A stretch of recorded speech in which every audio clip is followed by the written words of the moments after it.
ప్రతి 6 మంత్స్‌కి ఒకసారైనా, ఇయర్లీ ట్వైస్ అయినా హెల్త్ చెకప్స్ ఎందుకంత ఇంపార్టెంటో ఈ పేషెంట్ గురించి తెలిసిన తర్వాత మీకే అర్థమవుతుంది. ఈ పేషెంట్ 60-70 ఇయర్స్ ఏజ్ మధ్యలో ఉంటారు. ఇతను ఒక ఫేమస్ హిందూ టెంపుల్‌కి వెళ్దామని ఫిట్‌నెస్ సర్టిఫికేట్ కోసం బ్లడ్ టెస్ట్, ఈసీజీ తీయించుకున్నారు. ఈసీజీలో అబ్నార్మాలిటీ డిటెక్ట్ అయింది. సో, ఒక కార్డియాలజిస్ట్‌ని కలిసారు. కార్డియాలజిస్ట్‌ని కలిసిన తర్వాత యాంజియో చేయించుకున్నారు.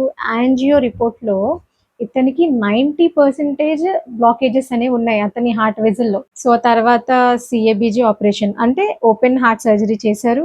పేషెంట్ ఇప్పుడు బానే ఉన్నారు. హెల్తీగా రికవర్ అయ్యారు. ఇంటికి కూడా వెళ్ళిపోయారు. నేను ఇతను హాస్పిటల్ స్టేలో ఉండేటప్పుడు న్యూట్రిషన్ అసెస్మెంట్ చేయడానికి వెళ్ళినప్పుడు అడిగాను. లాస్ట్ టైమ్ మీరు ఎప్పుడు బ్లడ్ వర్క్ చేయించుకున్నారు? ఎప్పుడు ఈసీజీ తీయించుకున్నారు అని. ఇతను 2 ఇయర్స్ బ్యాక్ ఎప్పుడో బ్లడ్ టెస్ట్ చేయించుకున్నారంట. ఈ మధ్య కాలంలో నేను చేయించుకోలేదమ్మా అని చెప్పేసి అన్నారు.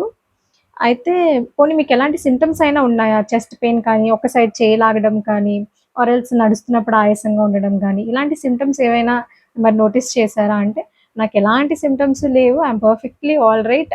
ఈ చెకప్‌కొచ్చేంత వరకు కూడా నాకు ఎలాంటి సింప్టమ్స్ లేవు. ఇక్కడే నాకు తెలిసింది అని చెప్పి అన్నారు. సో, ఈ కేస్ బట్టి మీకు అర్థమవ్వాల్సిన విషయం ఏంటి అంటే, బ్లడ్ టెస్ట్ ముందు చేయించుకోవడం వల్ల మీకు ఎర్లీగా ఏదైనా డిటెక్ట్ అవుతుంది. సో, ఎర్లీగా డిటెక్ట్ అయినప్పుడు అది మెడిసిన్స్‌తో అయిపోతది. ఆర్ ఎల్స్ ఒక స్టెంట్‌తో అయిపోతది. ఆపరేషన్ వరకు వెళ్ళుండకపోవచ్చు కదా! కాబట్టి 6 మంత్స్‌కొకసారైనా, ఇయర్లీ ట్వైస్ అయినా హెల్త్ చెకప్స్ అనేవి చేయించుకోండి.